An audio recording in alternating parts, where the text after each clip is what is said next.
Doctor ortho Ayurvedic oil and capsule, अब दर्द भी घुटने टेकेगा। देहरादून पिथौरागढ़ हवाई सेवा 7 महीने बाद बहाल। आज से हफ्ते में 3 दिन उड़ेगी सीएम धामी। सीएम धामी ने विमान सेवा का शुभारंभ किया।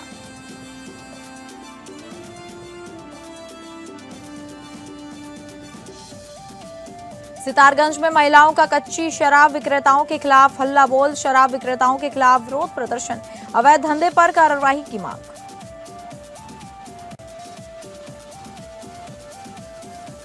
चंपावत में बाड़ासुर किले से रोमांच की उड़ान। चंपावत में पहली बार कमर्शियल पैराग्लाइडिंग।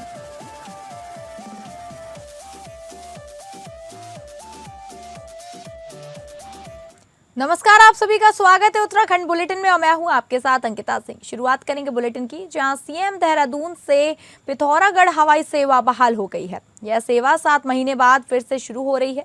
हफ्ते में 3 दिन उड़ेगी। सीएम पुष्कर सिंह धामी आज जौलीग्रांट हवाई अड्डे से हरी झंडी दिखाकर रवाना किया गया। धामी ने जौलीग्रांट एयरपोर्ट से अलायंस एयर द्वारा संचालित देहरादून पिथौरागढ़ विमान सेवा का शुभारंभ किया। सोम जी और सभी यहाँ पर आए हुए सभी अतिथिगण और सभी मीडिया के सभी मित्र और आज इस उड़ान से जाने वाले सभी यात्रीगण, उपस्थित भाइयों एवं बहनों, मैं सबसे पहले तो आज इस सेवा के प्रारंभ होने पर आप सभी को मैं बहुत बधाई देता हूँ। बहुत आप सबका यहाँ पर स्वागत करता हूँ, अभिनंदन करता हूँ और आदरणीय प्रधानमंत्री जी का और धन्यवाद करता हूँ, आदरणीय नायडू जी का, जो अभी हमको वीडियो के माध्यम से यहाँ पर इनका संदेश हम सब सुन रहे थे, और हमारे नगर विमानन मंत्री जी का भी बहुत मैं उनका भी धन्यवाद करता हूँ। और रामनवमी का पर्व है, इस रामनवमी के पर्व पर ये शुभ कार्य हो रहा है। ये भगवान राम से, माँ दुर्गा से मैं प्रार्थना करूंगा कि ये सेवा प्रारंभ हुई है, ये सेवा अनवरत रूप से चलती रहे। अभी मैं जैसा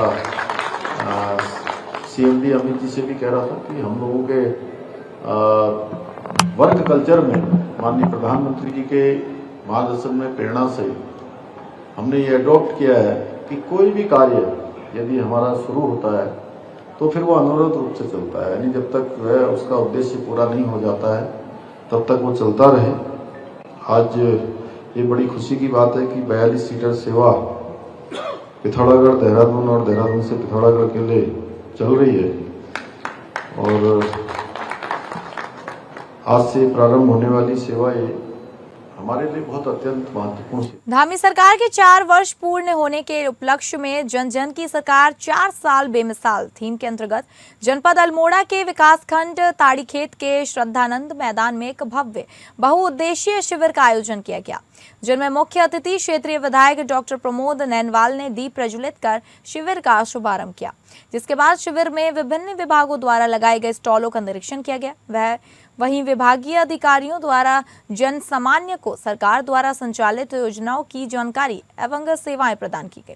कार्यक्रम के दौरान खंड विकास अधिकारी ने अपने संबोधन में विगत 4 वर्षों में राज्य सरकार द्वारा किए गए विकास कार्यों और जन कल्याणकारी योजनाओं का विस्तार से प्रस्तुत किया। उन्होंने ब्लॉग के माध्यम से सरकार द्वारा चलाई जा रही विभिन्न योजनाओं का विस्तार से वर्णन किया।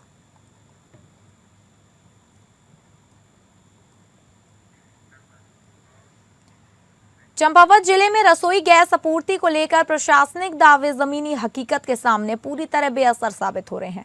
नगर क्षेत्र में गैस वितरण व्यवस्था बदहाल नजर आई, जहां अव्यवस्था, भारी भीड़ और कुप्रबंधन ने लोगों की मुश्किलें कई गुना बढ़ा दी हैं। हथरंगिया चौराहे पर गुरुवार को हालात सबसे ज्यादा बिगड़ नजर आए। प्रशासन जहां पर्याप्त गैस आपूर्ति का दावा कर रहा है, वहीं मौके पर सैकड़ों उपभोक्ता सुबह से ही लंबी कतारों में खड़े दिखे। भीड़ इतनी अधिक थी कि सड़क पर जाम की स्थिति बन गई और आवाजाही तक प्रभावित हो गई। स्थिति इस कदर बिगड़ गई कि पुलिस को मौके पर पहुंचकर मोर्चा संभालना पड़ा। पुलिस की मौजूदगी में किसी तरह गैस का वितरण कराया गया, लेकिन इसके बावजूद कई लोग घंटों इंतजार के बाद भी खाली हाथ लौटने को मजबूर रहे। स्थानीय लोगों और वार्ड सभासद योगेश जोशी ने गैस एजेंसी की कार्यप्रणाली पर सवाल उठाते हुए आरोप लगाया कि वितरण में भारी अनियमितता बरती जा रही है। उनका कहना है कि लोगों को कई दिनों तक गैस नहीं मिल पा रही है, जिससे आम जनजीवन प्रभावित हो रहा है। वहीं एजेंसी प्रबंधन ने सफाई देते हुए कहा कि रविवार की छुट्टी के कारण आपूर्ति प्रभावित हुई है। सीमित संख्या में सिलेंडर उपलब्ध हैं और रोस्टर के आधार पर वितरण किया जा रहा है। इसके बावजूद जमीनी हालात कुछ और ही कहानियां बयां कर रहे हैं। हर वितरण केंद्र पर भीड़ का दबाव लगातार बढ़ता जा रहा है। कई जगहों पर धक्का मुक्की और विवाद की स्थिति बन गई है। गौरतलब है कि जिले में रसोई गैस को लेकर हालात अब मारामारी जैसे बनते जा रहे हैं। लोगों का कहना है कि यदि जल्द ही वितरण व्यवस्था में सुधार नहीं किया गया तो स्थिति और भी गंभीर हो सकती है। फिलहाल आमजन अपने रोजमर्रा के काम छोड़कर गैस के लिए जूझने को मजबूर हो गया है।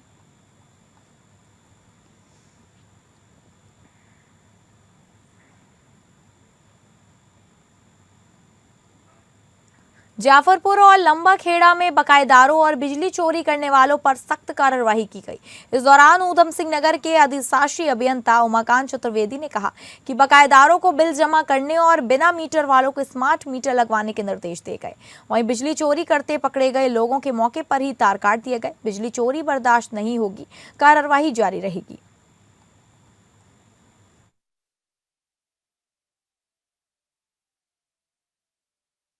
आज लंबा खेड़ा में आए हैं तो हम जो बकायेदार हैं, आजकल मार्च का नहीं हमारा क्लोजिंग का चल रहा है वित्तीय वर्ष का, तो जो बकायेदार हैं उनकी लिस्ट वगैरह पर उन पर कार्रवाई के लिए उनका कनेक्शन काटने और पैसे वसूलने के लिए आए हैं।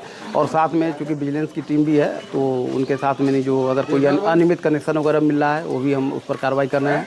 साथ में हमारा जो स्मार्ट मीटर का जो काम प्रोग्रेस में है तो उस पर भी कार्रवाई करते हुए उनको भी सभी सम्मानित उपभोक्ताओं को नहीं उस पर अवगत कराते हुए कि इसके बेनिफिट बताते हुए कि इसमें अनुरोध किया गया है कि अपना स्मार्ट मीटर वगैरह अपना स्थापित करना, जिससे बिलिंग वगैरह की भविष्य में कोई दिक्कत ना हो, अपना टाइम से बिल बने, टाइम से कंजप्शन पता चलता रहे। गोकशी की बढ़ती घटनाओं के बीच हरिद्वार पुलिस ने बड़ा एक्शन लिया है। जिले के 11 थाना क्षेत्रों में 57 ऐसे गिरोह को चिन्हित किया है जो लगातार गोकशी में सक्रिय रहते हैं। इन गिरोह के 162 अभियुक्तों पर गैंगस्टर एक्ट के तहत कार्रवाई की जाएगी, जिनमें से 67 के खिलाफ पुलिस गुंडा एक्ट की कार्रवाई कर उनकी संपत्ति जब्त करेगी। गुंडा एक्ट वाले आरोपियों को जिला बदर भी किया जाएगा। एसएसपी नवनीत सिंह ने प्रेस कॉन्फ्रेंसिंग कर पुलिस की बड़ी कार्रवाई के बारे में जानकारी दी। एसएसपी ने गोवंश संरक्षण स्क्वाड से गौ तस्करों और पशु क्रूरता से जुड़े लोगों का पूरा डाटा भी तलब किया है। क्रम में जो इस प्रकार के हैबिचुअल ऑफेंडर्स हैं, बार बार क्राइम करते हैं, तो ऐसे 57 जो है गैंग्स को चिन्हित किया गया है 11 थाना क्षेत्रों में, और जिसमें कि 162 अपराधियों के खिलाफ गैंगस्टर एक्ट की कार्रवाई की जा रही है। और एक साथ 57 गैंगस्टर एक्ट जनपद में बनाना ये बहुत बड़ी कार्रवाई है। और इसके अतिरिक्त 67 लोग ऐसे हैं जिनके अगेंस्ट गुंडा एक्ट की कार्रवाई की जा रही है, और उसमें जिलाधिकारी महोदय से अनुरोध कर इनकी सुनवाई जल्दी करके इनको जिला बदर करने की कार्रवाई की जाएगी। और इसके अतिरिक्त लगभग 150 लोग ऐसे भी हैं जिनके अगेंस्ट BNSS 126 में कार्रवाई की जाएगी। और ये जो मैंने आपको बताया 57 गैंग्स हैं, इनकी प्रॉपर्टीज़ भी चिन्हित कर ली गई है। और ऐसे जो लोग हैं जिनके 3 या 3 से ज़्यादा मुकदमे हैं, और इसमें 11 थाना क्षेत्रों में 57 मुकदमे हमारे द्वारा दर्ज किए जा रहे हैं। आज से हम गैंग चार्ट बनाने की कार्रवाई शुरू कर रहे हैं। शक्ति फार्म के गोविंद नगर क्षेत्र में महिलाओं ने अवैध कच्ची शराब के कारोबार के खिलाफ एकजुट होकर बड़ी कार्रवाई की। लंबे समय से इलाके में कच्ची शराब बेचे जाने से नाराज महिलाओं ने मोर्चा संभालते हुए कथित शराब विक्रेता के खिलाफ विरोध प्रदर्शन किया। महिलाओं का आरोप है कि क्षेत्र में लगातार बढ़ रहे नशे के कारोबार से युवाओं का भविष्य बर्बाद हो रहा है और कई परिवार तबाही की कगार पर पहुंच गए हैं। महिलाओं ने कहा कि कच्ची शराब की वजह से घरेलू कलह, बीमारी और सामयिक मौतें जैसी समस्याएं बढ़ रही हैं, जिससे कई महिलाएं विधवा और बच्चे बेसहारा हो रहे हैं। उन्होंने प्रशासन से मांग की है कि शक्ति फार्म क्षेत्र में कच्ची शराब और अन्य नशीले पदार्थों के अवैध कारोबार पर तत्काल रोक लगाई जाए और दोषियों के खिलाफ सख्त कानूनी कार्रवाई की जाए। फार्म के जो महिलाएं हैं वो हम घर घर जाके चेतावनी दे रहे हैं। विभिन्न गांव जाके हम लोग चेतावनी दे रहे हैं, क्योंकि ये पूरे शक्ति फार्म में घर घर में ये कच्ची शराब, नशा पदार्थ घर घर में ऐसे बिक्री हो रहे हैं और घर घर के बच्चे लोग पी रहे हैं। ऐसे बच्चे छोटे छोटे से बच्चे पी रहे हैं। इसलिए हम महिलाएं मिलके ये घर घर जाके विभिन्न क्षेत्रों में जाके विभिन्न गांव में जाके चेतावनी दे रहे हैं कि आगे से आप लोग ऐसे बिक्री मत। महाविद्यालय लोहाघाट में नमामि गंगे अभियान के तहत एक व्यापक स्वच्छता अभियान चलाया गया, जिसमें छात्र छात्राओं ने उत्साहपूर्वक भाग लेकर परिसर को स्वच्छ और सुंदर बनाने का संदेश दिया। अभियान के दौरान विज्ञान संकाय से लेकर कॉलेज गेट तक सफाई कार्य किया गया। कार्यक्रम की अध्यक्षता प्राचार्य डॉक्टर संगीता गुप्ता ने की। उन्होंने छात्रों को स्वच्छता के महत्व पर प्रकाश डालते हुए कहा कि स्वच्छ वातावरण ही स्वस्थ जीवन की आधारशिला है। उन्होंने युवाओं से आह्वान किया कि वे केवल अभियान तक सीमित ना रहें, बल्कि इसे अपनी दिनचर्या का हिस्सा बनाएं। अभियान में नमामि गंगे से जुड़े सदस्य डॉक्टर लता केड़ा, कमलेश सक्ता, डॉक्टर नीरज कांडपाल, डॉक्टर सुनील तथा नोडल अधिकारी डॉक्टर सुमन पांडे ने सक्रिय भूमिका निभाई। उन्होंने स्वयं सेवियों का मार्गदर्शन करते हुए स्वच्छता और पर्यावरण संरक्षण के प्रति जागरूक किया गया। इसके साथ ही महाविद्यालय के शिक्षकों डॉक्टर के.सी. जोशी, डॉक्टर अभिषेक पंत, डॉक्टर मयूर बगड़वाल, डॉक्टर ट्विंकल प्रकाश ने भी अभियान में भाग लेकर छात्रों का उत्साहवर्धन किया। करीब 50 छात्र छात्राओं ने इस अभियान में भाग लेते हुए परिसर के विभिन्न हिस्सों में सफाई की और कचरे का उचित निस्तारण किया। इस दौरान छात्रों में विशेष उत्साह देखने को मिला और सभी ने स्वच्छता के प्रति अपनी जिम्मेदारी को समझते हुए सक्रिय सहयोग दिया। अभियान के अंत में स्वच्छता बनाए रखने का संकल्प लिया गया। कार्यक्रम ने न केवल परिसर को स्वच्छ बनाया, बल्कि छात्रों में सामाजिक जिम्मेदारी और पर्यावरण संरक्षण के प्रति जागरूकता भी बढ़ाई। नमामि गंगे की स्वच्छता अभियान के अंतर्गत हमारे कॉमर्स डिपार्टमेंट की जो नई बिल्डिंग बनी है वहाँ से लेके ये हमारी जो मंदिर है, यहाँ पर कॉलेज का जो गेट है, यहाँ तक सफाई की आधा किलोमीटर होगा। तो आप ये देख सकते हैं कि इतना ज़्यादा कूड़ा हमने ये इकट्ठा किया है इन सब बच्चों ने। और इस कूड़े की खासियत ये है कि इसमें प्लास्टिक ज़्यादा है और वो शराब की वो बोतलें हैं जो लोग शाम को आके यहाँ पीते हैं और फोड़ते हैं। तो ये बच्चे उठा रहे हैं, आप ये देख सकते हैं। ये आधे किलोमीटर का कूड़ा है जो कि अभी ऊपर से मोटा मोटा कूड़ा उठाया गया है। तो हमारी प्रशासन से ये अनुरोध है कि वो शीशे की बोतलों को प्लास्टिक की कर दें ताकि इस तरीके से फोड़े न जाए। और जैसे पहले हमारे जो कागज के रैपरों में बिस्किट और टॉफियाँ पैक होके आती थी, यदि उसी तरीके का कर दिया जाए तो ये कूड़े में नियंत्रण किया जा सकता है, क्योंकि यही जब बरसात आती है बह के जाता है और हमारी लोहावती में बाढ़ की स्थिति। खबर का रुख करेंगे जहां पीजी कॉलेज लोहाघाट में गृह विज्ञान परिषद द्वारा आयोजित प्रतियोगिताओं में छात्राओं ने उत्तराखंड की समृद्ध संस्कृति और परंपराओं की खूबसूरत झलक पेश की। कार्यक्रम के माध्यम से छात्राओं ने न केवल अपनी रचनात्मक प्रतिभा दिखाई, बल्कि पारंपरिक कला एपड़ के महत्व को भी जीवंत किया। कार्यक्रम के अंतर्गत 2 प्रतियोगिताएं आयोजित की गईं। पहली ट्रे पेंटिंग प्रतियोगिता में स्नेहा वाल्मीकि ने प्रथम, शालिनी गोरखा ने द्वितीय और अनीशा ने तृतीय स्थान प्राप्त किया। 7वां पुरस्कार जैनब बानो और रोहिला को दिया गया। दूसरी प्रतियोगिता flower pot with handmade flower में अनीशा बोहरा ने प्रथम स्थान हासिल किया, जबकि दिया जोशी द्वितीय और तनुजा पांडे तृतीय रहे। 7वां पुरस्कार कोमल विश्वकर्मा और मोनिका को प्रदान किया गया। कार्यक्रम की मुख्य अतिथि महाविद्यालय की प्राचार्य डॉक्टर संगीता गुप्ता रही, जबकि अध्यक्षता गृह विज्ञान विभाग अध्यक्ष डॉक्टर अपराजिता ने की। कार्यक्रम का संचालन डॉक्टर सोनाली कार्तिक द्वारा किया गया। अपने संबोधन में डॉक्टर संगीता गुप्ता ने कहा कि ट्रे पेंटिंग और हैंडमेड फ्लावर पॉट जैसी गतिविधियां छात्राओं को स्वरोजगार की दिशा में प्रेरित कर सकती हैं। वहीं डॉक्टर अपराजिता ने बताया कि छात्राओं ने अपनी प्रस्तुति के माध्यम से उत्तराखंड की पारंपरिक एपड़ कला की उपयोगिता और सांस्कृतिक महत्व को प्रभावशाली ढंग से प्रदर्शित किया। कार्यक्रम ने जहां छात्राओं को अपनी प्रतिभा दिखाने का मंच दिया, वहीं उन्हें संस्कृति से जोड़ने और आत्मनिर्भर बनने की प्रेरणा भी प्रदान की।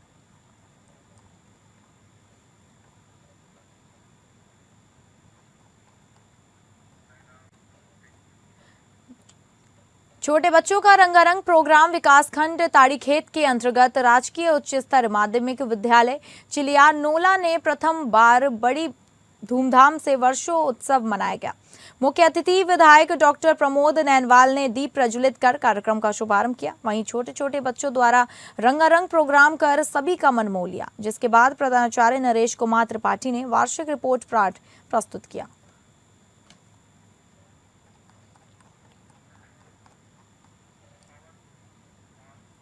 चंपावत जिले में साहसिक पर्यटन के क्षेत्र में एक ऐतिहासिक शुरुआत हुई। लोहाघाट के प्रसिद्ध बाड़ासुर किला क्षेत्र से पहली बार कमर्शियल पैराग्लाइडिंग की उड़ान भरते ही चंपावत अब एडवेंचर टूरिज्म के नक्शे पर तेजी से उभरता नजर आ रहा है।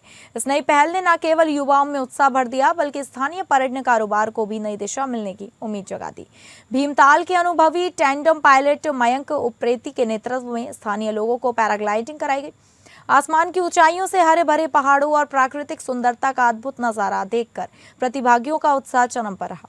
इस आयोजन को चंपावत साहसिक पर्यटन एवं परिवहन सहकारी संघ द्वारा संचालित किया गया, जो जिले में एडवेंचर गतिविधियों को बढ़ावा देने के दिशा में एक बड़ा कदम माना जाता है। संघ के सचिव और पैराग्लाइडिंग पायलट आशीष कोहली ने बताया कि लंबे समय से इस योजना पर काम चल रहा था और अब इसे जमीन पर उतार दिया गया है। उन्होंने कहा कि स्थानीय लोगों में बढ़ती रुचि को देखते हुए इस गतिविधि को इस माह शुरू किया गया है, जिसे 15 अप्रैल तक जारी रखने की योजना है। पैराग्लाइडिंग का अनुभव लेने वाली स्थानीय प्रतिभागी अंकिता टेक ने इसे जिंदगी का सबसे रोमांचक और यादगार पल बताया। उन्होंने कहा कि बाड़ासुर किला जैसा धार्मिक और ऐतिहासिक स्थल से उड़ान भरना अपने आप में एक अनूठा अनुभव है। इस पूरे आयोजन को सफल बनाने में संघ के मार्गदर्शक पूर्व एयरफोर्स अधिकारी समेत अमित परवान के साथ पायलट प्रियांशु पवार, निखिल राणा, गौतम पवार और शीतल ठाकुर की अहम भूमिका रही। बाड़ासुर किला क्षेत्र में शुरू हुई यह पहल आने वाले समय में चंपावत को साहसिक पर्यटन का प्रमुख केंद्र बना सकती है। अगर इसी तरह प्रयास जारी रहे तो यह क्षेत्र न केवल देश बल्कि विदेशों से भी पर्यटकों को आकर्षित करने में सफल हो सकता है।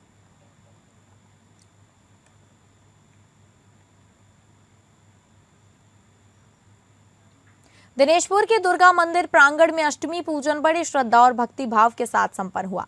बाइट महिला संगठन के सदस्यों द्वारा आयोजित इस अवसर पर भारी संख्या में महिलाओं ने मां दुर्गा को पुष्पांजलि अर्पित की और क्षेत्र की सुख समृद्धि की कामना की।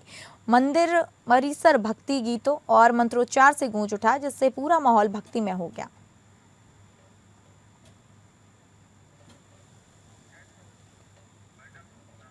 तो फिलहाल उत्तराखंड बुलेटिन में बस इतना ही। नमस्कार।